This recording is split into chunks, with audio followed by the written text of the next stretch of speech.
Hi, my name's Maria Kelly, and I'm your writing instructor for LACC 202, which will be online for the next 8 weeks.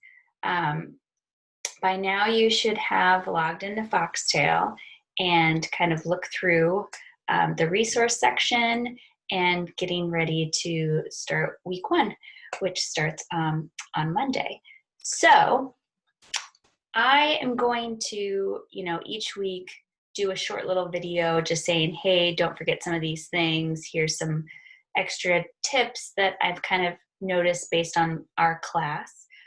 But also each week online, I will just have instructional videos that go along with the PowerPoint so that you can have a little bit more of a in-person type of instruction so that you can kind of, when we're online, we don't get those face-to-face interactions. And I feel like there's a lot of information that gets shared during face-to-face time that can really be beneficial to online students. So each week I will also do a video to kind of go along with the PowerPoint for each week. And as we talk through writing and different ideas through the chapters that we're going through and just kind of getting a better sense of the writing process. So that is what we're talking about for week 1. Introduction, I'll introduce myself, kind of the course expectations, and writing assignment 1. So, items to discuss, right? I said my name is Maria Kelly. I've been teaching at George Fox since 2015. I teach 201, 202 in the LACC course, and then 215, which is the personal and professional assessment course that you could also take if you need extra elective credits. So those are the 3 courses I teach here. I've been teaching since 2015. My background is I got my BA in sociology at Willamette University, and then I moved into the MAT program at Willamette. And then I started teaching, at the middle school, high school level for a while. And then I moved into teaching adults in South Korea overseas.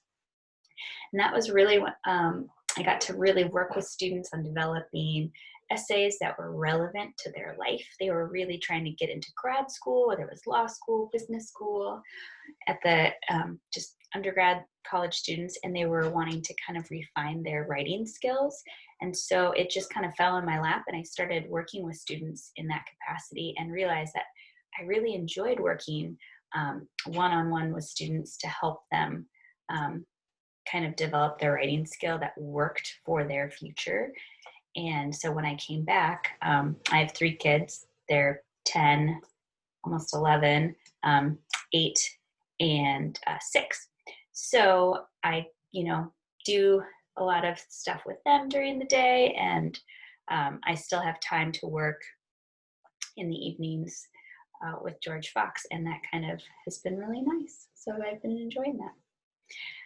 Things that I really enjoy about this writing course is that you get to focus on content, and I don't want students thinking, well, what does she want me to say, or how should I, word this so I get a better grade, or like viewpoint or anything like that. I'm not interested in you developing your viewpoint based on what I want. I want you to develop your own viewpoint and be able to back it up with, research, with findings that you can see that connect the dots for you, for your thought process and your audience.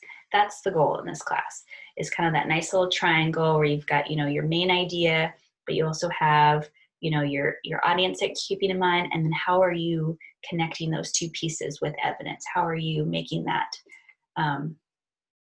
that connection with clarity, coherence, and resources, that credible sources. That's the goal. So also we're going to cover APA format.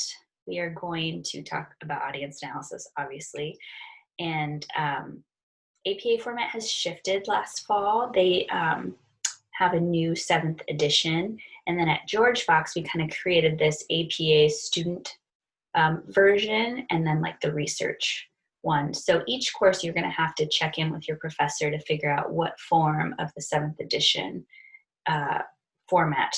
And there are minor differences, but it's always a good idea to check in. So for our course, we're following the student version, and we'll kind of go through that also. So course expectations. You are expected to attend each week. That means that you need to complete all the assignments for each week. If you miss an assignment, then that is considered an absence, like you are not fully participating. So that will require the grammar check. You know, the weeks that we do have APA activities, the Zoom, the discussion forum, and then the assignment. So if you miss one of those, it is not a fully attended course for the week. And you can see in the syllabus, it's laid out exactly, you know, how many absences you're able to have for each online course within, you know, a semester.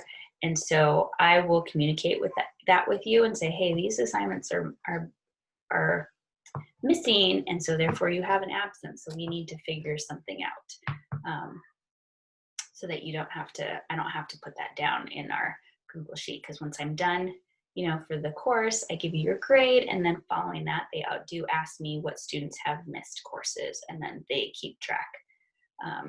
George Fox keeps track of that for your overall semester. So it's important that you participate fully each week. Okay. Now, so for the next 8 weeks, like, you're writing, and it's really important that you make time to practice. Writing one assignment a week, once a week, is not going to cut it.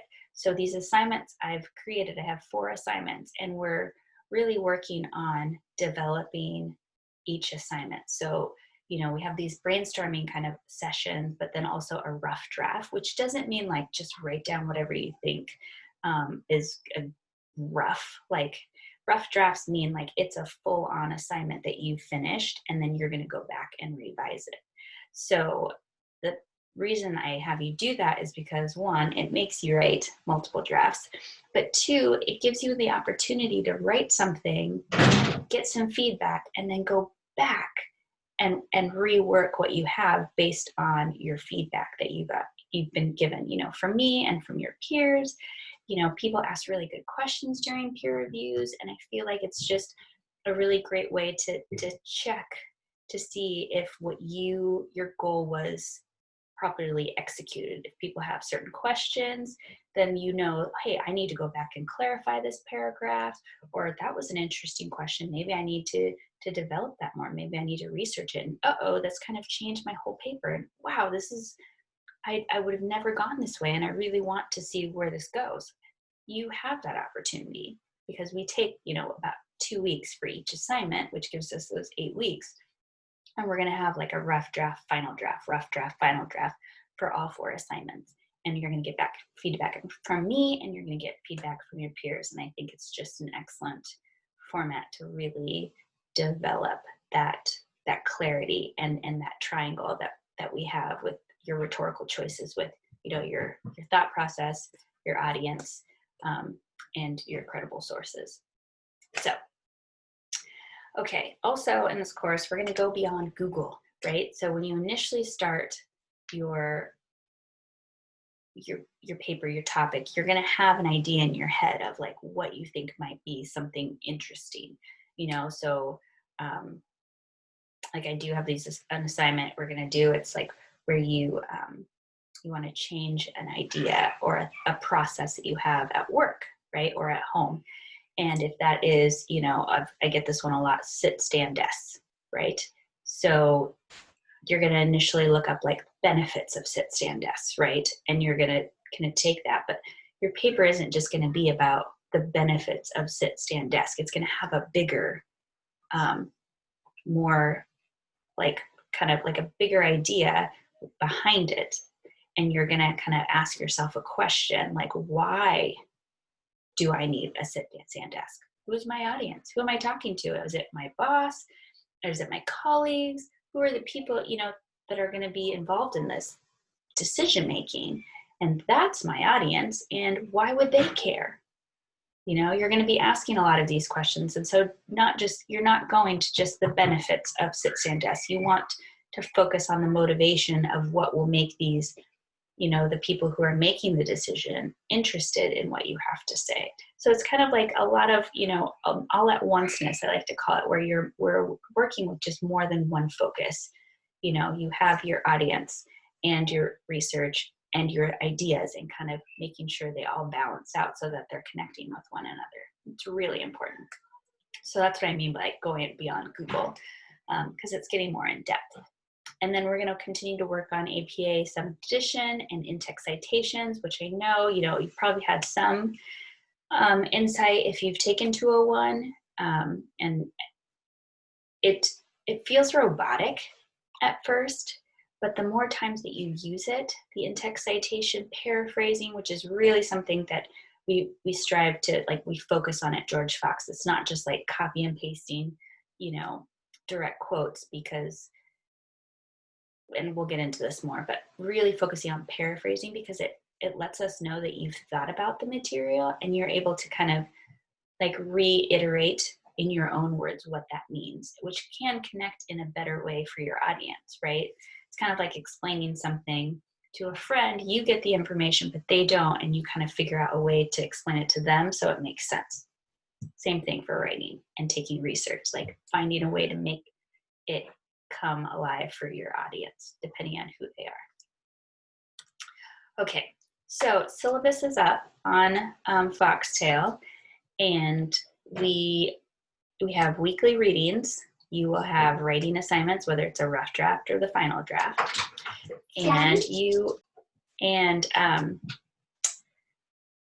So weekly readings, grammar check, writing assignments. Sometimes we have APA assignments in there. Also, each week, if you do not turn something in, I will automatically put it as a 0 and send you, you know, it gets updated in the grade book, but it'll notify you so you'll know. And there are moments when people don't hit submit, or they didn't rename their document. I get that all the time, like, you know, grammar check 7. Well, that's mine. My document's called grammar check 7. So if you don't change the name, you just end up sending me my assignment. So that happens sometimes. So just keep in mind, you know, I send it right away. If something's wrong, like, please feel free to, you know, let me know. Otherwise, you know, hey, you need to get your assignment in so that I can update your grade. Okay, APA 7th edition. So we have the 7th edition, right? There is an APA template on Foxtail that you can use, and it basically shows you exactly where everything needs to be, and you just re-put, you know, the information, and you enter in your information, and that kind of gives you that guideline for that. Some new changes, they say like 10 to 12 point Times New Roman. I like 12 point. It's the easiest for me to read. Times New Roman. Everything needs to be double spaced, 1-inch margins. We have a title page, which has, you know, you can see on the template, the layout. We dealt away with the abstract. That's like the research version on APA, and we're sticking to the student version, so no abstract. So it's title page, essay, then your references page, and then any appendix that you need to add or include goes after the references sheet. So your appendices go there. For this course, we do an audience analysis, and if you've taken 201, you've had some introduction to that. If not, then that's okay. We're going to go through that also. But every assignment you turn in needs to have an audience analysis, and that'll go as an appendix. And the reason for that is it lets me know who you're trying to connect with, because I'm not your audience. And so if I can see this is your writing piece, this is your audience, how are you connecting your writing to your audience? What things are you keeping in mind? Are you talking to them directly? What language are you using? Your tone? The evidence, is that relatable to them? Because again, it's not about me, it's about your writing and who you're connecting with, and I'm just evaluating how that's going. Okay. And then correct use of in-text citations, which we will go through. Your title, I don't want, writing assignment 1. It should reflect your writing assignment. So like for writing assignment 1, we're talking about, kind of a story. If it's about how this guitar changed your life, then, music is my life. Like, it doesn't have to be anything major. It just can't be writing assignment number 1. That's it. Okay, also, there are some you can get for APA. You can get a manual that, like a physical manual that could be really helpful. Some people like to use them. I don't know if there's an APA 7th edition manual out yet. If I find one, I will put a link on our Foxtail site. Otherwise, you can use, like Al Purdue or any of the other like credible APA format sites, which we have a couple on Foxtail that you can use. But sometimes I like to have it because you'll be using it for the rest of your time at George Fox. You're going to be using APA format. And the 7th edition, since it's the most up-to-date, it'll have the most up-to-date ways that you can cite technology sources, which seem to be really big compared to 5 years ago. So keep that in mind. All right, so audience analysis. Okay, why? Right? Why do we have that? I kind of talked about that already, that it's important to connect your audience to your writing. And the reason why is it just makes your writing more relatable, right? The way you talk to your boss is totally different than when you talk to your brother or your mother or your best friend. Those all have different tones and words that you change. Jargon, right? In the business world, you have certain jargon, right, that maybe I don't understand. Like when my husband first started working in higher ed, he used the word MARCOM all the time. I had no idea what MARCOM meant. It means marketing and communications, but I didn't know that, right? So in his writing piece, he could use MARCOM, who is talking to, his marketing director. He could do that.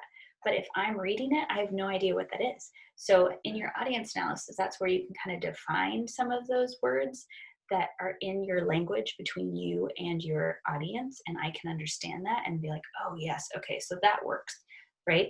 So it just helps me understand who you're connecting with. And then I can also ask questions to kind of clarify to see, does that work for this person or this group of people? Is that important to them, right? So also being able to see if like your sources relate to your audience, because some people might have like really heavy medical research and they're trying to talk to their sister about learning how to manage diabetes, right? But is that the most relatable information for them? Yes, it is, like in the big, the topic works and the evidence works, but does it make it relatable to her so that she really gets it, right? So thinking those things through based on your audience is really important. Telling me why you think the audience needs to hear your message is really important because it lets me know your intention and also can kind of help you think through like, what is it that I want to say to them? And that goes in your essay. I also find that sometimes when students tell me their intention, it doesn't translate onto their writing. And I could say, hey, your writing piece was here. You talked about something totally different in your audience analysis. Like, which one is it? Did you change your mind while you were going through the writing process? Did you forget that was your goal? Because sometimes we get carried away in storytelling and other pieces and we forget what our message is. So having that audience analysis is also a great way to kind of check back in and say, okay, this is my goal. How am I meeting my goal? And how am I doing that to connect to my audience? How will your audience benefit from it, right? Like, why are you telling them this information? Why do they need to hear it? But also, how are they going to benefit from this? So that's important also because it can also help develop your conclusion in the next steps, like taking this information, here's where you can go moving forward. And then lengthwise, I don't need a page on your audience analysis, just a paragraph, right? just one paragraph. It's just kind of, again, give me a little background on who you're trying to talk to and why. And it gives you a good check on point, like with your writing. Okay, references sheet.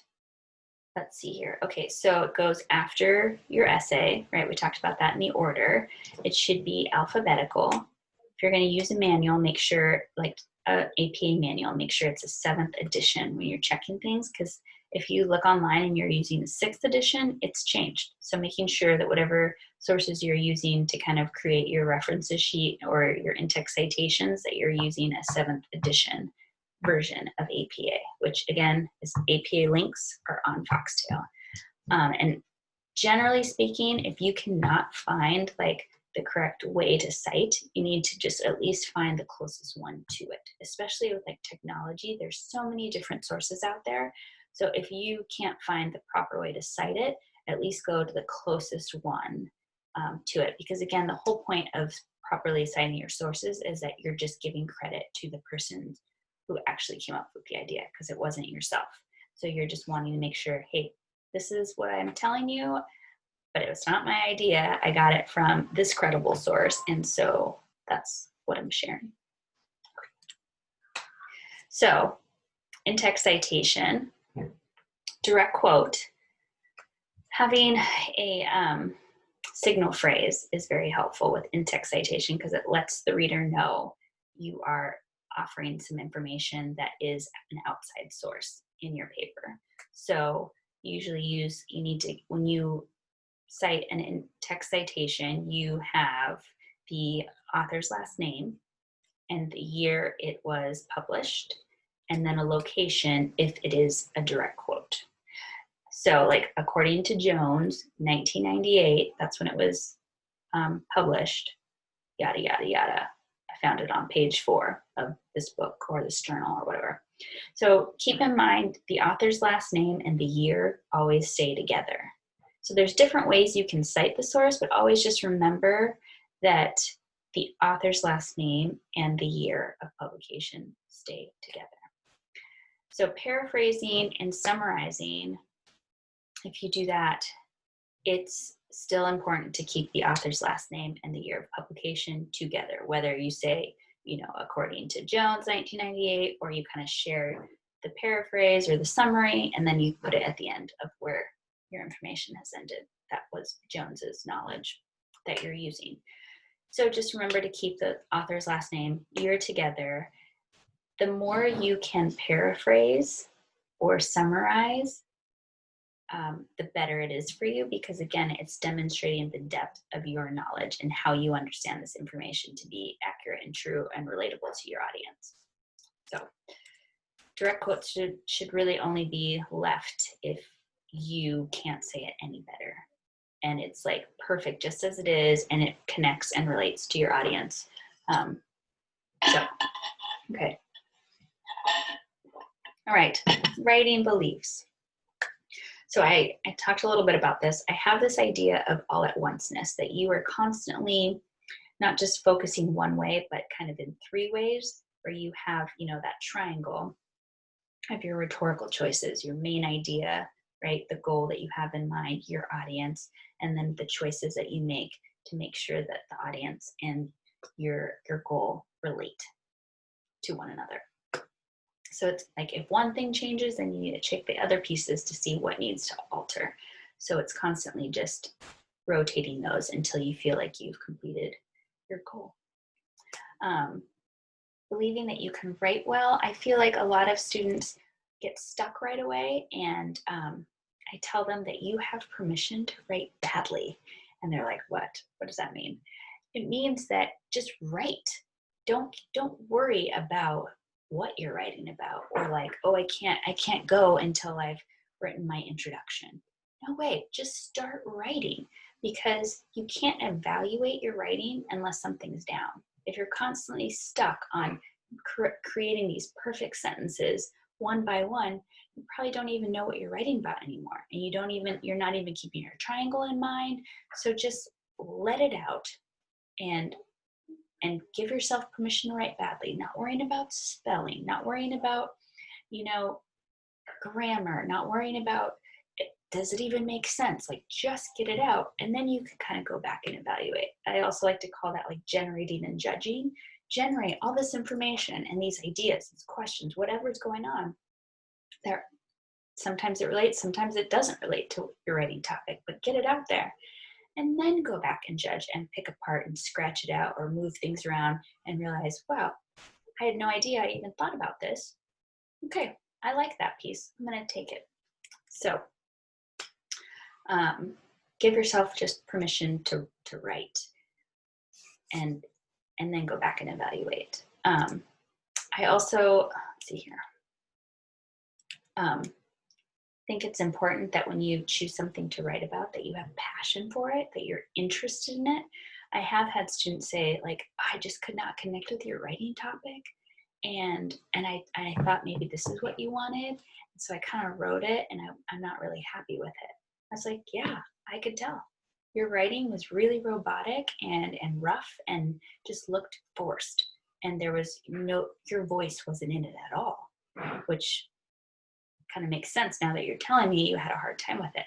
So if you feel like you're stuck and you're just not relating to it, like, let's get together, let's chat. It usually takes like 5-10 minutes, and then you have something that you want to write about. But you should have passion for it, because it makes the writing process a lot easier when you enjoy it and you feel like it's relatable and you feel like it's applicable, especially as adults. You want to develop your writing skills for things that you're going to use, not going backwards and feel like, oh, I'm stuck back in writing class, right? I've already done that. No, like, where can you take your writing now and how can you use it for the future? That's our goal. Okay, so write badly first and ask questions. Okay, so our rhetorical choices, right? We've kind of already talked about that, right? Our purpose, our goal in mind, our audience, and how to connect that, right? Because you are going to need some backing, right? You're going to need some credible sources to back up your idea.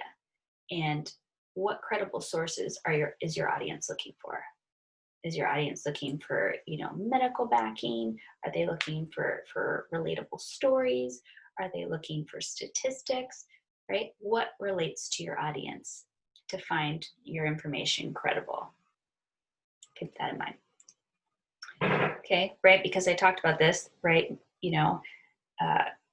Thinking of an audience, if you have an academic advisor, right? Somebody in academics versus a workout friend versus teaching a kid to tie their shoes, right? Your voice, the stories and evidence that you present, they all look different. And so keeping that idea of your audience in mind is so important. It is really important to evaluate how to develop your writing after you've written badly, right? Write and then figure out how to develop that writing that connects best with your audience. It's so important because it makes it become clear, like the clarity develops fantastically when you keep your audience in mind. Okay.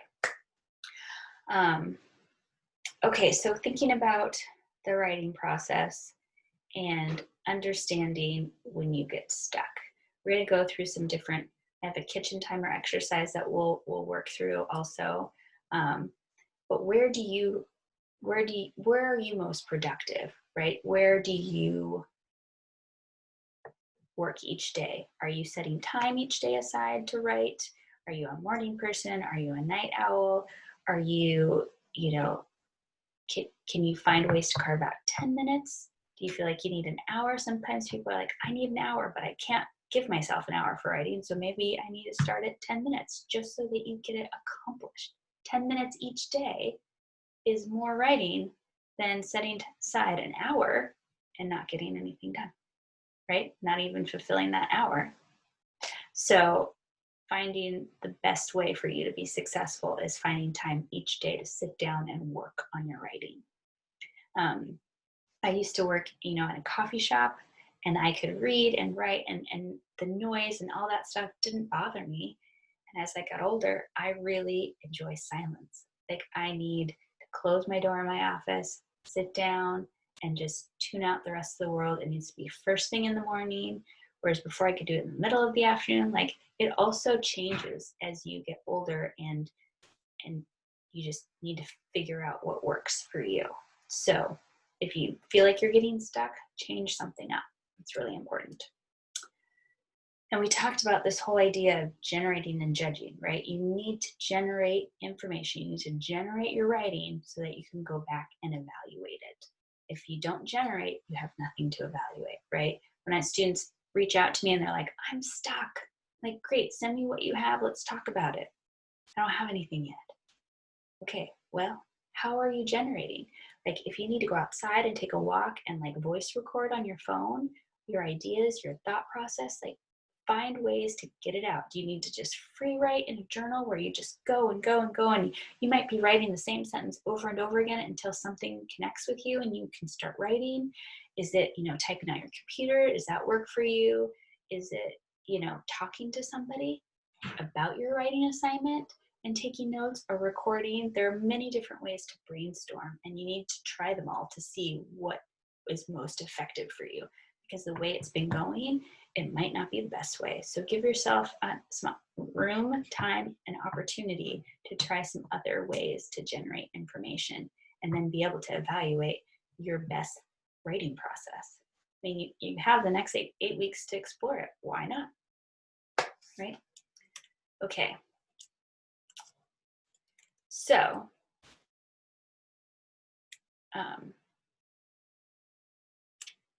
writing assignment number 1. Okay, so here it is. Nope, yes. Writing assignment number 1 is it's going to be kind of a narrative piece where you take an item and you kind of,